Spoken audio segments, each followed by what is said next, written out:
Ready? Right. Okay. We're talking with Philippe Diaz, who's the director of End of Poverty. Philippe, thank you very much for talking with us today. Thank you for having me talking with you. Well, first of all, Philippe, tell us where and when this movie is going to be shown. Well, so it opened yesterday in New York, first city in the world, and after having done a very long and successful, journey in festival, we did like more than 30 international festivals, starting by the Cannes Film Festival, and we went like really all around the world, like from small country to big countries, like everywhere, because it became, for some reasons, the movie which is explaining the financial crisis. And so I became the economist touring around all these festivals, having like 5 pages interviews in magazines around the world about economy, which is okay. I'm glad to. When was it at Cannes? It was in Cannes in May 2008. And we had a year in the midst of all this. Yes, we had a year of all around the world after that. We did again more than, I think we're at 32 international festivals or something like that. Now, where's it showing in New York? So in New York, it's at the Village East. Which is where? Which is in 12th Avenue and 12th Street and 2nd Avenue. And what is very interesting is that I think the Village East had eight screens, and we were number 1 yesterday, even in front of the Christmas Carol, was 2 screens. So, we had like amazing turnout. It's true that we were highly supported by the independent media. So you beat Scrooge out. Yes. And we were, of course, killed by all the traditional press, of course. That's fine that we were expecting that. And yeah, we had like, all our evening shows are sold out. We almost had a crisis yesterday night at 7:15 because we had dozens of people who could not come in. Really? And so we had to add another Q&A at midnight. Wow. And the theater let us stay until 1 a.m., to just accommodate people, because it was like crazy, So we are very, of course, happy and grateful, because without the independent media, we would not have shit, of course. Right. Now, that's interesting. What was, in contrast, you showed this movie around the world, it sort of appears in the midst of this, quote, nearly second depression. How were the kind of comments you heard yesterday at the Village East Cinema similar or dissimilar from what you've heard around the world? I have to say it was a little bit different, because we are now a little bit past the heart of the crisis, right. Because when we started after the Cannes Film Festival to tour around the world, it was in the midst of the crisis, and we had all these official experts who were saying, we didn't know, we had no idea, we could not have predicted that. When we started to make this movie and to shoot all this interview with the experts we have in the film, we started to shoot in 2006. And in 2000, it was a 3-year journey, And in 2006, these experts were saying, we are going toward a major economic crisis, all of them, most of them. And of course, at the time, I knew that we were going to a major crisis, but it was not didn't sound so imminent. And they were all saying, there was even an expert, Serge Latouche, in the film, who is the one who talked about degrowth. He was saying, I didn't put it in the film because first cut was 3 hours long, and I had to cut out things, but he was saying, I get up every morning wondering if it's for today or for tomorrow. So it's funny that all the official experts could not have predicted it, but all these experts who are in the film had predicted it 2 years before. So I think it's an interesting thing, and it's one, I'm sure you heard that, but it's one of the reasons we had 2 goals making the film, and one, the small goal was to a little bit attack all these official experts and economists, who go around the world, broadcasting these kind of absurd ideas like we can end poverty by bringing mosquito nets and fertilizers and these kind of things. And The End of Poverty is, of course, the title of the book by Mr. Jeffrey Sachs. Right, you're attacking Sachs of the Earth Institute, who's a colleague of Stiglitz. Yeah, absolutely. And the problem of Sachs, he's an eminent, economist, and he became Mr. Poverty in the U.S. Millennium Gold and the Earth Institute and this and that. And he is the man who is credited for having ruined the economy of Bolivia, of Poland, of Russia. When he was advisor to this government, he would arrive there and say, "Oh, you have problem. Very simple. Just privatize everything." He's part of the Chicago School of Economics, all the Milton Friedman and all this and all that. And when you go to Bolivia today, everything is privatized, apart from what Morales, renationalized, Well, the before- water, of course, is the Of main course, issue. And let's go into that. But even before that, everything is privatized. Television, telephone, all resources, train, everything. And everything is destroyed. Trust me that in Bolivia, they are convinced that Jeffrey Sachs is destroyed the Bolivian economy. And the worst part is that in his book, The End of Poverty, he goes back to the Bolivian experience and say, well, after these tens of years of distance, now I can see what was wrong in Bolivia. And when I read it, I say, oh, great. He'll say, well, we were wrong. We should not have privatized everything, etc. He said, no. He devotes an entire chapter on the issue. Bolivia is too high in altitude.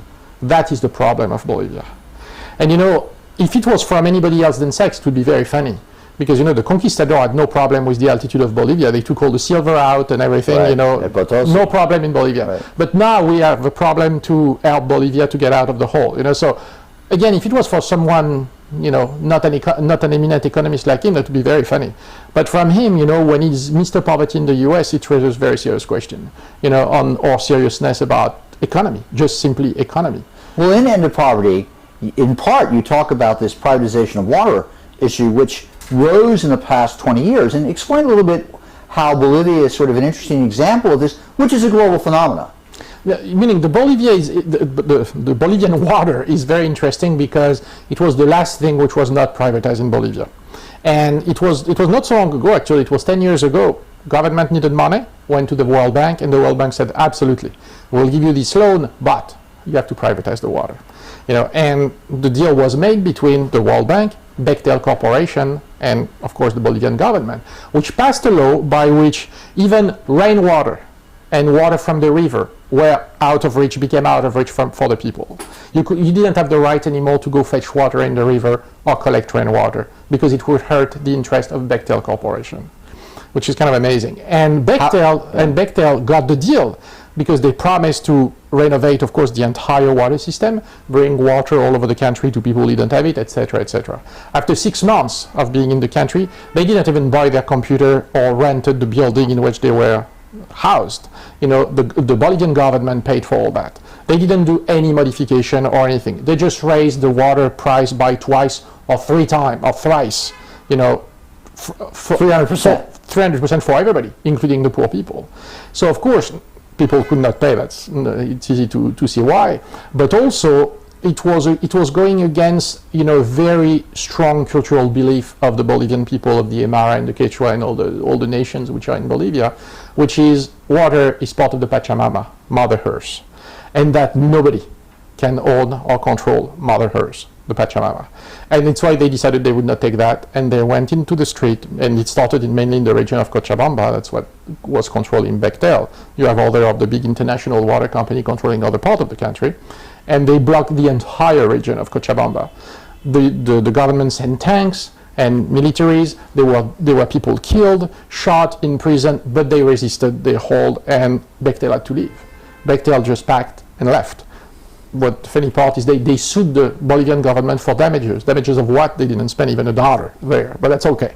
Then after they let it go when Morales came in power, because they understood they would never make it through, because even if they won in international court, as it happens usually, they would never get paid. Of course, Morales made it clear they would never give them a penny for having done nothing, of course, So, but that's an interesting example how, if people take things in their own hands, they can't make things change, even in front of tanks, even in front of major international corporations, etc., etc.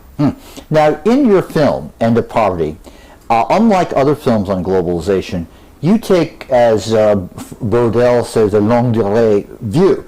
That is, going back to the period of the expansion of the West in the 15th and 16th century. Now, that, of course, introduces the viewer to a different way of looking at globalization. I want you just to go into why you took that approach and what's your critique of how this issue is presented to the public now, in contrast to understanding it historically. Well, I think that it's a long, complicated question and a long, complicated answer, but I'll try to make it simple. Is that I wanted to do that because, I think that I don't know say everybody, but everybody interested by these kind of issues understand the problem of the World Bank, of the IMF, and the structural adjustment program. The debt issues. Someone like John Perkins, who is in the film, made it clear about how we create fake debt in international country, with Confession of an Economic Hitman, etc. So that we know, and people are kind of aware of this kind of thing. They are maybe not aware of the part that we go through in the film, like, you know, the CIA is killing, or, you know, or taking out of power a president, you know, legitimately elected in some countries, you know, like we do. But let's say they are aware of that. What they are not aware is how it came to be. It's not that suddenly we woke up and say, hey, let's go kill president and take resources and, you know, etc. You know, it's really started, you know, with what I call the beginning of modern time and the beginning of globalization. Globalization didn't start 20 years ago. It started 500 years ago, when Europeans, which were this very small country, decided to brutally expand to other countries and other continents. You know, like, it was the first time that you would have a massive, brutal transfer of resources. You know, like, we arrived in South America, and after in Africa, and in Asia, of course, and stole the land, stole all the richness, transformed people in slaves. You know, and that was able, you know, in all these screenings that we were talking about, in all these festivals, I did a lot in Europe, of course.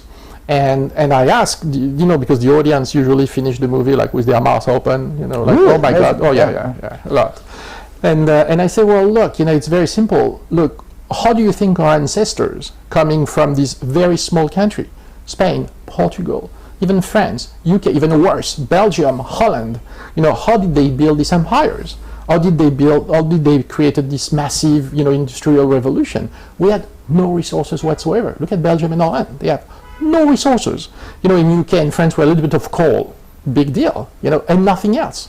How could we do that? Well, we could do that, of course, by this massive transfer of resource. Were people that uninformed about that as part of the process, do you think? I think that, you know, everybody knew about the conquest and all that, of course, but I think they don't connect the dot between this beginning and actual time. You know, and what I explained, what I try to show in the film is that, in fact, the system that we created, number one, remained the same. You know, we just changed the tools. Now we don't go there with the guns and the tanks and the whatever. We go with economic tool. We go with debt, you know, to enslave these countries. We go with this economic hitman. We'll go make this kind of, you know, bargaining and all this and all this horrible deal that they make, you know, to indebt these countries. You know, it's the story of John Perkins that I guess now everybody knows. You know, we have the debt, we have the trade, of course, this fake trade. We have the unjust tax system. We have all these tools, the free flow of capital, forcing privatization. We have all these tools, but it's exactly the same system that we created 500 years ago. Because if you look at it today, the North cannot function without the resource of the South. And not only cannot function without these resources, but cannot function without these resources paying them for maybe 5 or 10% of their value. You know, as I said to students, you know, sometimes I said, you know, look, imagine for a second that all the countries of the South unite and say, starting tomorrow, you will not have access to our resources. All the economies of the North collapse immediately. America, Europe, Japan, Korea, immediately collapse, you know. And of course, we put ourselves, you know, I think the most interesting element in the film is when Serge Latouche says the key number. Yeah. Who's he? Serge Latouche is a professor of economy and famous intellectual in France who is advocating for degrowth. I'll come to that. But what he says, what the key element is that he says, today we are consuming 30% more than what the planet can regenerate, the world population. And so it means very simply that because the world population increases every year, we will have, in order for us in the North to maintain our level of consumption and our great lifestyle, we will have to plunge more and more people in the countries of the South below the poverty line. It's just mathematical. There's no other thing. You know, until we thought the resources of the planet were unlimited, of course we can do whatever we want. That's no problem. The way, you know, we can, you know, the traditional orthodoxy says, well, it doesn't matter. The countries of the South, when they are ready to develop, they'll have access to resources, they'll develop and no problem. Well, that's untrue, because not only we know that the resources of the planet are limited, but today we are consuming more than what the biosphere can regenerate. Well, you think of what's going to happen next week in Copenhagen with the discussion. I think Serge is the one who says that if everybody consumed the amount that the Americans consume, correct, it would be 6 planets, yes, as opposed to Burkina Faso, where it's, I think, 1/10 of the planet. Right, exactly. So you have this situation where you have China and India basically saying, look, we were victims of imperialism, or in Africa, regional economies growing, and they say, why shouldn't we consume the same amount that you do? Absolutely. And Absolutely. it becomes a real interesting dilemma, because Absolutely. we know global warming comes down to this. Of course. And I want to ask you that. How do you see the global warming issue politically intermingling into what you talked about in your film, which you didn't necessarily get into? Right. But what are your thoughts about that? Well, it's the same phenomenon. It's one and only one problem. Is that, of course, not only we consume, I think it's John Perkins in the film who says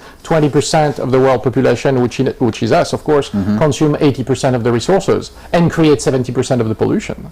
So it's the same thing. But I think what people don't realize is that the poverty problem is a much more dramatic problem than global warming. And I'm not minimizing global warming, of course, saying that.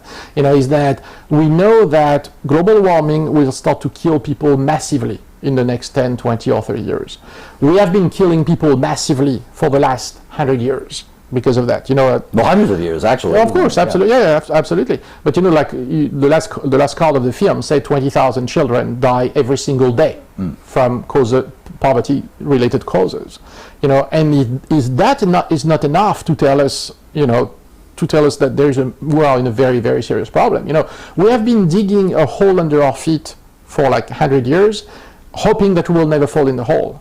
If we consume more than the planet can regenerate, we are in very serious trouble. Or as Serge Latouche says, unless we can find 6 additional planets, with the same resources. Right. If we find 6 more planets with the same resources, we're in good shape, no problem. But that probably not too likely. Yes. Now, another point you make, and again, it's lost in this debate, and frankly, even the globalization people demonstrating in Seattle, when this all started, let's say, in view in the United States. I would go to these meetings, and again, while they would emphasize third world debt, the historical impact of this, which perhaps an older person was more familiar with, was sort of absent from it. And I'm thinking of the effect of the monoculture you talk about that's developed in colonialism and neocolonialism, the question of what happens after the war. And how does that play into this factor, or is ignored in your mind by all the different forms of media that talk about this, mainstream media, popular media? Yeah, I think that's it's one of the most important thing for me that the film does is that, for example, a lot of people, as I'm sure you have seen, compare the film to the last Michael Moore's film, Capitalism, and right or wrong, we are a very small film. He's a very big star, so but whatever, And I have to say, no matter how much I admire Michael's work and I would support him in any way, shape, or form, I think he makes one mistake, apart from the style and this and that we can talk about. But he makes one mistake: is that if the result of these films or his films is to say they are bad people doing bad things, we don't go anywhere. Because if the problem is that the bankers are bad and we have to remove the bankers, that I don't think we made any progress. Because you can remove the 500 worst banker around, 500 new will come and do the same thing. The problem is not that people are bad and doing bad things. The problem is the system is created for them to do these bad things. And it doesn't matter if it's them or someone else. It will be the same thing because the system is geared that way. And unless we understand how we build this system through the years, it will never work, because it's not that people are bad, it's not that the bankers are bad, it's not that Wall Street is greedy. Who cares? That's not the problem. The problem is we entrapped ourselves in the system we created.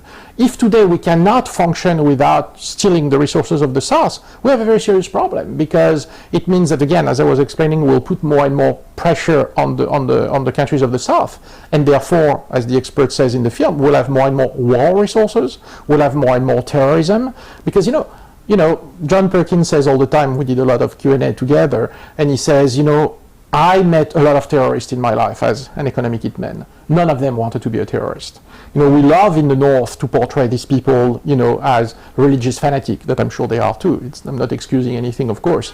But religion is just a conduit to help them achieve their goal. And their goal is to free themselves from oppression, not to impose another religion. That's not the goal. The goal is that, you cannot put pressure and destroy lives and prevent entire generation of people to feeding their family and assume they will never do anything.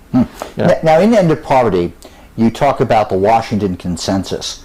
And when one looks at the kind of debates we're having right now in the aftermath of these elections we've seen, these off-season elections, that is in Virginia and in New Jersey, ended up in Maine. You know, we see the Republican Party is resuscitating itself, no surprise, and that they're aiming to reconquer the Congress in 2010. And in the midst of all this, people are criticizing Obama because, and Stiglitz and Krugman and other liberal commentators are saying, well, these guys didn't have a clue. They had essentially the equivalent of a breakdown that one could compare to the Confucians in the late 19th century. They could not imagine that something like that, the free market would collapse like this in such a way. Now, how does this Washington consensus, how do you critique Obama and his policies, his political economy ideas in the context of the film that you have made? I know you don't talk about Obama in the film, right. but how would you extend it out? Well, you know, I think that, you know, I had this discussion several times around the world with all the people, you know, that we played the film in front, and they always ask me, because they know I live in the United States, and they always ask me what's going on with Obama and what I think. And you live in Los Angeles, my God. Exactly, you know, and in the heart hedonism of the capital of America. And you know, and my answer is always to say, well, you know, unfortunately, I think that the president of America has a very, very limited power, because, you know, he is controlled by a very powerful Congress, which is extremely conservative, and this Congress is controlled by very major, class. You know, of course, like, you know, corporate interest, right. You know, who are even more than conservative. Conservative is too nice of a word, you know, and therefore, you know, look what's going on with the health scare. We are in absolutely insanity.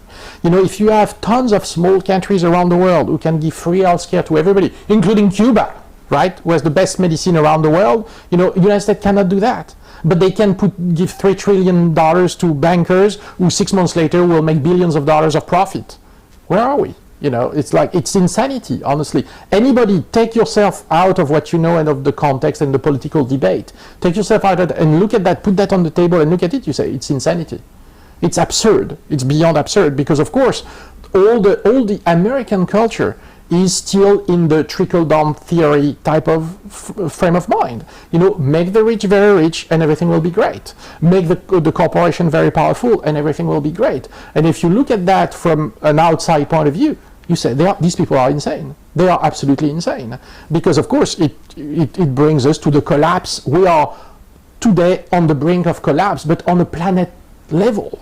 Not even on a country level. Look, we are destroying the planet, you know, by just taking these resources, wasting these resources, and putting billions of people on the verge of annihilation. You know, so that's what this, you know, unrestrained capitalism, which was the school of Chicago, of course, and these unrestrained, you know, ideas bring to the planet. That's the result, you know. And when you look at that, you said, how did we get to that? And, you know, I don't understand how people like Joe Lieberman or Arnold Schwarzenegger have not been recalled already for years. What are these people still doing in power? But we have, you know, well, honestly, for me, it's insanity. Well, it's interesting in the film, one thing you talk about, which gets into this question, is the interrelationship of religion and ideas of political economy.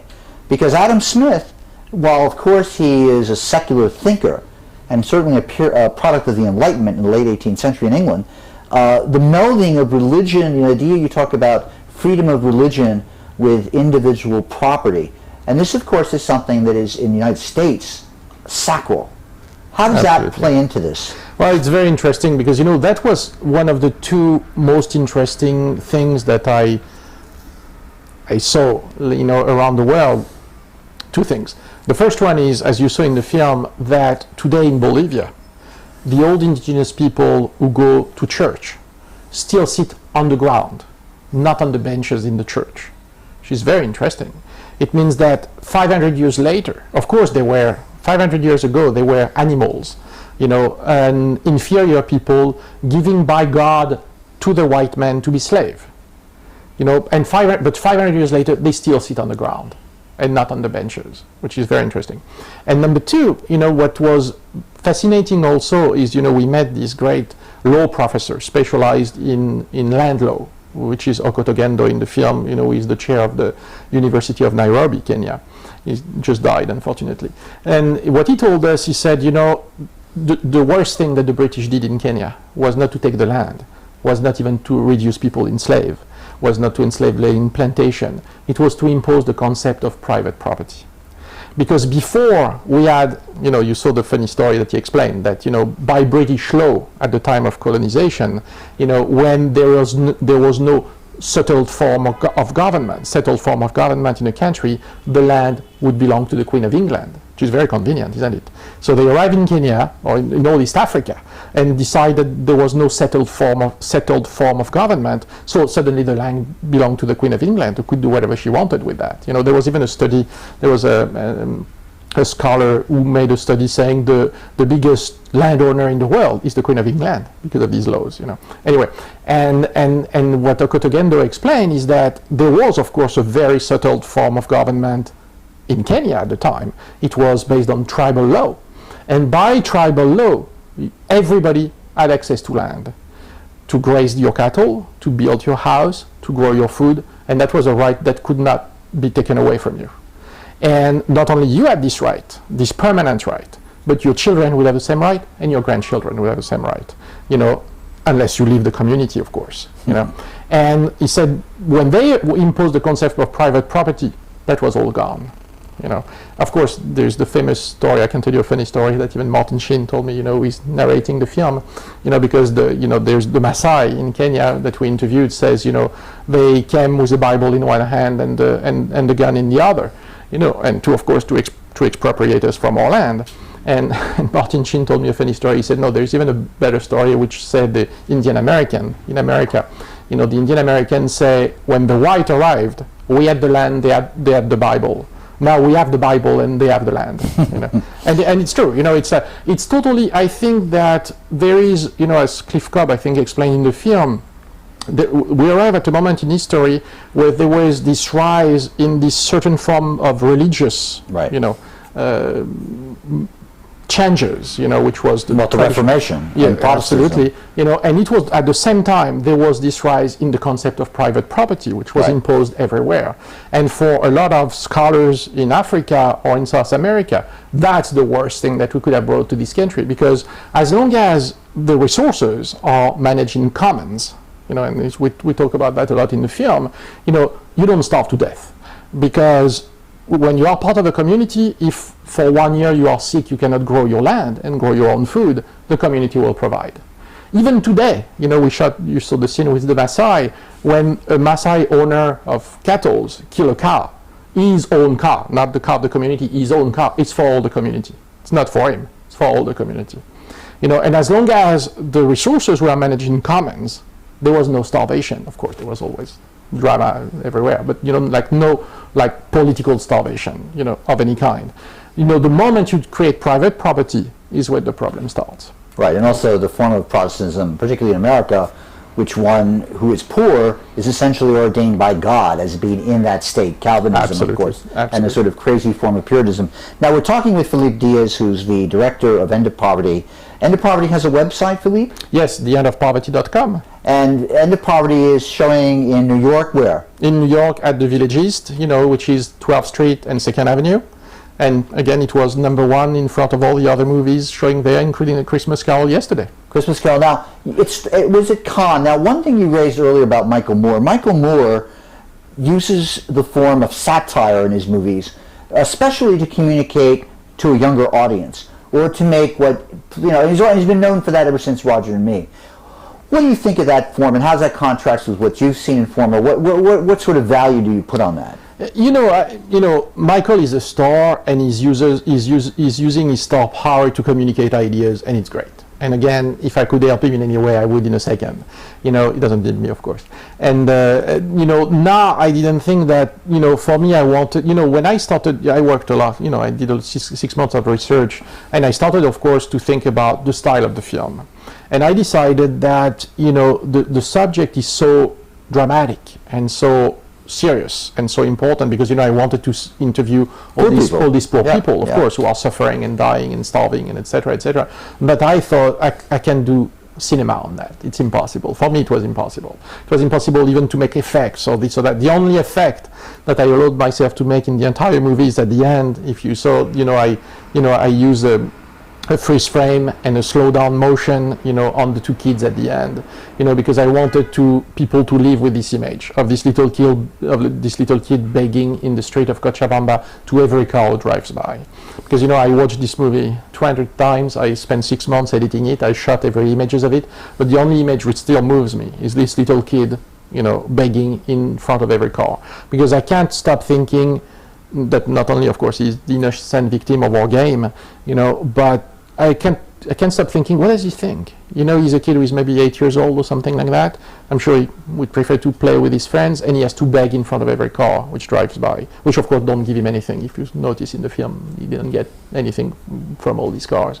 I said, we are responsible for that. And that was probably the most difficult thing for me to shoot this film, is that every time that we were going in this massive, desperate situation that we saw these people, and I can give you the even worse example, which is Kibera in Kenya. I could not stop thinking that we are responsible for that. Mm-hmm. And it's why at the end, Serge Latouche talked about degrowth. Because degrowth means it's clear that these people will never be able to develop, unless we degrow. Degrow doesn't mean necessarily drive less and eat less. It means, maybe work consumption. Less. Yes, but maybe in working less too. What about if you, rather than to work 12 hours a day, you work 5 hours a day? And with working 5 hours a day, you will, I guess, consume less, but also consume better. Locally produced food, rather than food coming out from all around. It's to think of another system. I was giving you the example of Kibera because that was probably one of the worst. Kibera is in Kenya. It's a big slum in Nairobi. It's the biggest. In fact, it's the biggest slum in East Africa, and it's in the suburb of Nairobi, which is a rich city in a rich country per African standards. And there are in Kibera probably 1 million people, which are packed on top of each other in the equivalent of maybe 10 city blocks of New York. And people think they are 70% who are HIV positive in this million, and they have no electricity, no water, no toilets. So when they need to go to the bathroom, they use what they call the flying toilets, which are simple grocery bags, plastic bags. They use that as a toilet, and they toss it in the street because there's nothing else they can do. So in every 5 blocks of Kibera, you have mountain of this plastic bag with human excrement in it. Mm. So I don't have to tell you what it does. And they are in a rich city and in a rich country. But, what is very always interesting to remember, I did another interview there, which made us understood a lot of things. It's not in the film because I have to cut it down, which was one of the historical general of the Mau Mau rebellion, who kicked the British out of Kenya. And the general explained, he's 82 years old, 83 years old, I think. He explained that, the Mau Mau started as a movement to get the land back that had been taken, at the time, I think 85% of the arable land was in the hands of white settlers. Yeah.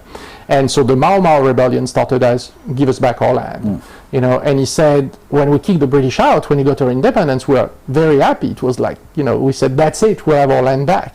And he said, we are very, very naive and very stupid. The British, of course, were much smarter than us, and they had everything organized. The land was transferred from a white minority to a black minority, who agreed, of course, to continue the same policy of growing food for export, and et cetera, with the British government.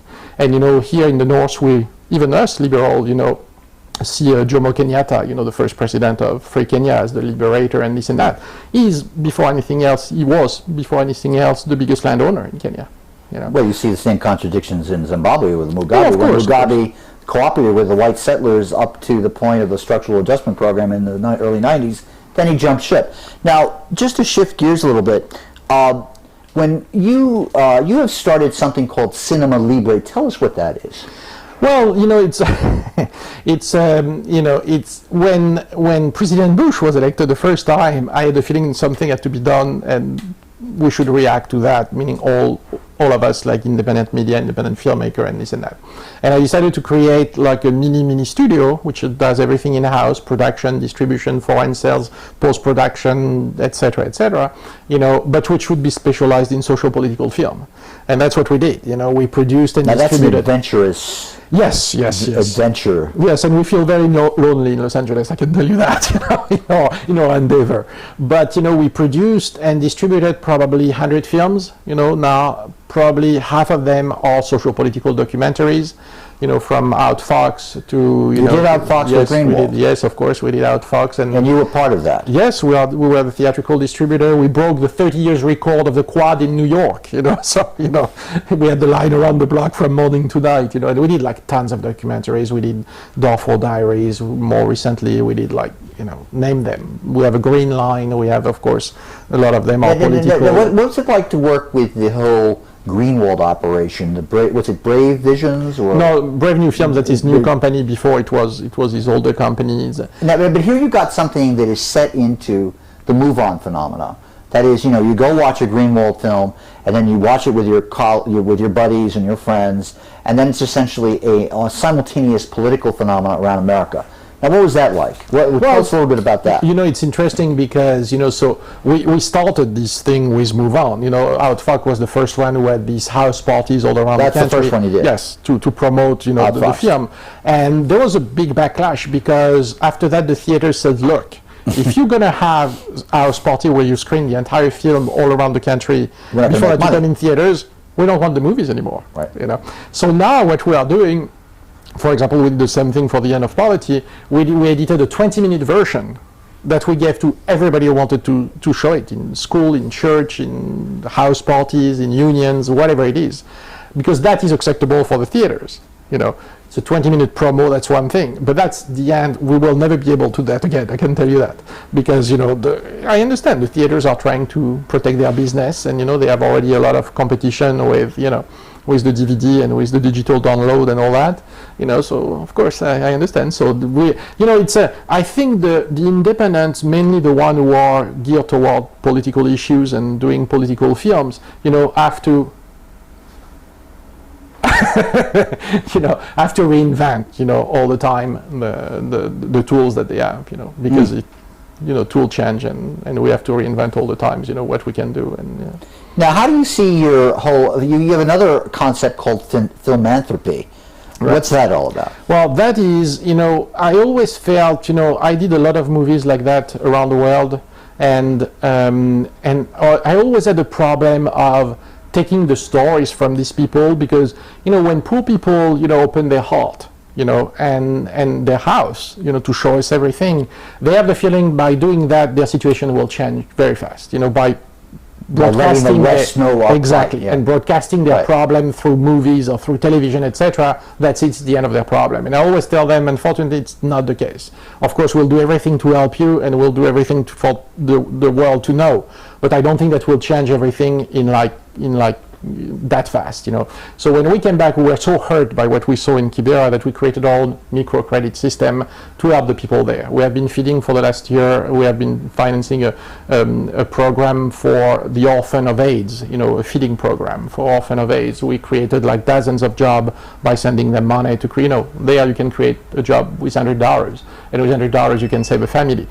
Trust me, I'm not saying that will change anything about poverty. A lot of people ask me, what about microcredit? And I say microcredit is wonderful, but it's wonderful for maybe 10 people, 100 people, 100,000 people. But that will never change anything in the poverty because poverty, again, is a systemic problem. Right. Now tell us, Philippe, your website for End of Poverty and your whole operation. TheEndOfPoverty.com, that's very simple. And for Cinema Libre Studio, it's cinemalibrestudio.com. Well, we want to thank Philippe Diaz for joining us. He's the director of End of Poverty. End of Poverty is showing in New York right now at Cinema East Village on 2nd Avenue and 11th Street. 12th Street. 12th Street, sorry. And it'll be appearing around the country. Absolutely. And we want to thank you so much for spending time and talking to us. Thank you for having me here. One of the films you did on Sierra Leone was quite controversial because essentially in that film, and we've had this whole debate throughout the world about humanitarian intervention. And essentially what you said in this film about the intervention in Sierra Leone, which others have said about the intervention into Yugoslavia in the past, was essentially the UN is being used as a cover for Western interests and not for humanitarian purposes. Is that fair? Yes, it's worse than that. I think, so tell us why it's worse. Because and you also mentioned, okay, go on. No, it's worse because, it's worse more in the ways it's being done than in because of course, I did the Empire in Africa because I wanted to show that in fact this 10-year civil war in Sierra Leone was entirely manipulated and controlled by the Northern power. Sierra Leone is very rich, very small, but extremely rich country. They have every mineral in the ground, from coltan to diamond, like the Congo type of things. They had wonderful tourism there. Everything can grow in the ground. They have the most fertile land, in West Africa, etc., etc. It could be a paradise for all the people there. But the entire economy of Sierra Leone had been in the hand for 50 years of foreign corporation. And it's very, very evenly split between people, meaning the British have the biggest share because it's a former British colony. But it's the French had tourism, the Belgium had this mineral, Australia had another one, the United States had another one, etc., etc. And that was fine until the middle of the 70s, when the economy started to go down because of the oil crash and this and that. And what happened is that, the rebel tried to change things by, legal action, we'll call it, like by election and this and that, but which was absolutely entirely manipulated. And at the moment, when people started really to starve to death, they took weapons and decided to fight. And their number one motto was foreigners out of the country. Right. Now that, of course, is the controversial part, because you, in the movie, show the RUF, and when we look at Hollywood images of the RUF in Blood Diamond, absolutely, which, if I recall, won the Academy Award. I'm not sure, but well, anyway, it was up there as a nomination. Right. You see the RAF as a bunch of murderous thugs, and anybody I know who's been there basically says they're all a bunch of murderous thugs. But how to tell us how you deal with that contradiction, and what you think about how these issues and battles and conflicts in the third world are misrepresented by the Western media. I'll tell you, which is very interesting, is that when we went there in Sierra Leone, I did all my homework and all my research, and all the major media in the world, including very serious paper, the New York Times in US, the Time in London, Le Monde in France, etc., etc., were portraying exactly what you said. The RUF are not only killing people by large number, but amputating people by large number. These very serious newspaper were talking about millions of amputees. But, and when you think that the RUF, the Sierra Leone population is 4.5 million people, or was 4.5 million people at the time, you said millions of amputees. It means like 1 person on 2 is amputated, right? Which is possible, of course. So when we arrived there, we said, I was scared to death to see this amputee like all over the place, right? I didn't see any, zero, none. Really? None. Interesting. And so after a while we said, well, why don't we go ask the government, because the government was pro. And you're coming in here innocently trying to figure out what the hell's going on. Almost innocently. Almost innocently. So we went to the government, and the government was pro Western power, or Northern power, of course. Right. And at the time it was the government of President Kaba, who was elected by totally fraudulous, And Kaba is someone who's a fraudulous election organized by the UN. Yes. Right. In the United States, along with Jim Jonah. That's correct. Right. He's John Jonah. He was a UN official, and he was elected by fraudulous election, which have been proven fraudulous by NGOs, organized and paid by the UN. Whatever. Let's pass that. It's not very important in front of everything else. So we went to the government and we said, where are these amputees? We are talking about millions. Oh, the amputees is very simple. We put them all in a camp. I said, my God, millions of people amputated in one camp? That will be the most horrible thing ever seen, right? So we went in the camp. There was in the camp 150 amputees. And I said, where are the other? Oh, we can show you the other. They are lost in the middle of the countries. You can guarantee your safety. You can go, but why don't you go interview these people? I said, okay, we'll interview these people. So I interviewed these people who, oh yes, I was a poor peasant in my village. The roof arrived and cut my hand and this and that, but who is the representative of the government?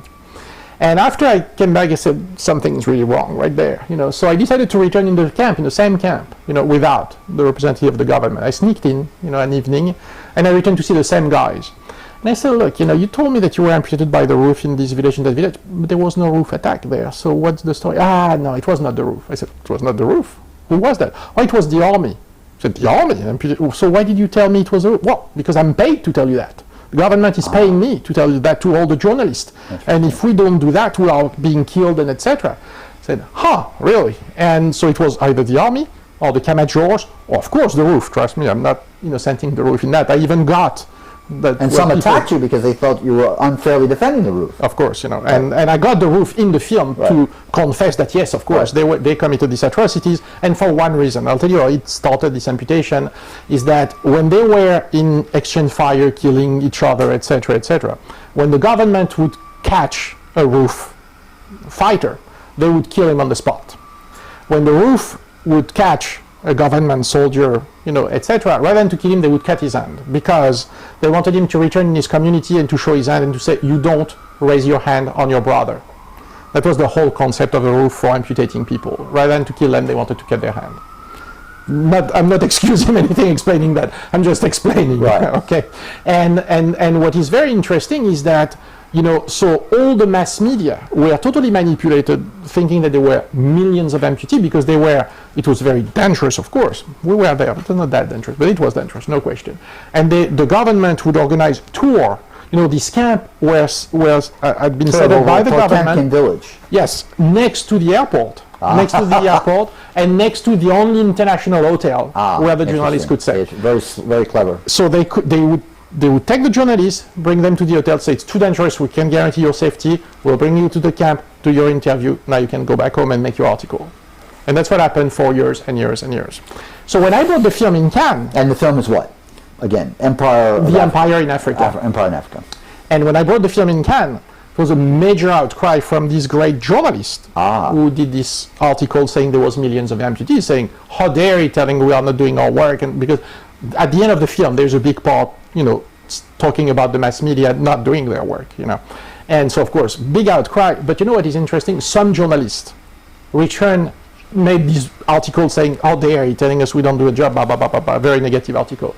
But some returned in Sierra Leone to just see what was going on and did the same thing I did and came back and wrote new articles saying, yes, we have been totally manipulated by the government there. Interesting. When the major contingent in the peacekeepers were responsible for the most mass atrocities and killing and etc. The Nigerians. The Nigerian. The second the biggest... ECOMOG forces. The ECOMOG forces. The second biggest contingent in the peacekeepers were the Indians from India. And when the Indians saw the film, they pulled all their people out. Because there are so many images in the film of torture and killing by the ECOMOG, right. that the Indians said, okay, if that's what we do there, out. Interesting. So there's a lot of things happening. Right. Now I want to end this. I want you to talk about your next project, which fascinates the hell out of me, and that is the last days of Karl Marx. The last days of Karl Marx in Algiers, of all places. Now, why did Karl Marx wind up in Algiers? It's very simple. Because at the end of his life, he was very, very sick, very ill. Did he die of cancer? No, he had like major pulmonary problems, and he had carbuncle all around his body, and he had like he was very, very ill. And he had 3 daughters that he loved like beyond anything. He was very close to them, who had to take care of him, of course. And he didn't want to be a burden on his children. So, and it's after his wife died? Yes, after his wife died. And so he decided to go die in Algeria. That was his whole concept. Because we should always remember that Marx never had a passport in his entire life. So the only place he could stay was London, because at the time it was the only country that he could stay without a passport. And the only place he could travel to was Algeria, because Algeria you could travel to without a passport. Fascinating. So that's why he went to Algeria and stayed there for 3 months, trying to die there desperately, but it didn't work. The death was, the fascinating part, which I think triggered for me all the movie, is that he had a professional photographer took what he thought would be his last picture. In Algiers. In Algeria. And after that, he shaved his entire head, his entire beard. No kidding. You have a picture of that? No, because he didn't want anybody to see him like that. Fascinating. So he was ready to die. Yeah, I don't know why death was without beard, without hair. I can just see with the actor cutting his hair. And he waited 3 months, but didn't die, so returned in London and died, 9 months later, I think, in UK. And what do we know of his confrontation with the dialectic in the Third World? What did he come that was very interesting, actually, because, and it's why I'm using that, trust me, the movie will not be Marx was a genius and understood everything, because he made a lot of mistakes too, and that was interesting. What I'm using that and the end of his life to show, to have, because he was taking arsenic on top of everything else to cure his carbuncle. And didn't help too much. Exactly.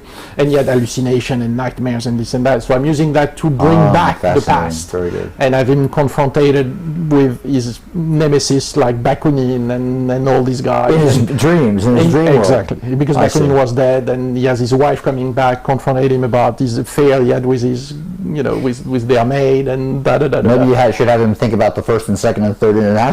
That's right. Have it as a dream nightmare. No, that's what I'm doing, and I'm also using, like, for example, he was helped there by a very the political, Arab leader there was trying to raise people against the French and this and that. So, but they had another philosophy than he did, because Marx, which we should never forget, is that was a pure believing in capitalism as a first step. But the Arab at the time did not, and it's interesting to see that maybe they were more right than he was at that point, because, of course, for him, we have to take over after capitalism, and the Arabs say, well, not really. We are not interested to have built and road and bridge and factories and this and that. Absolutely interesting. What a great project. Well, again, Philippe Diaz, the director of End of Poverty. End of Poverty is where on the website? Or where on the web? Where can you see it on the web? theendofpoverty.com. And what is the website of your overall operation? cinemalibrestudio.com. Well, Philippe, thank you so much for joining us today. Thank you. It was great. Okay.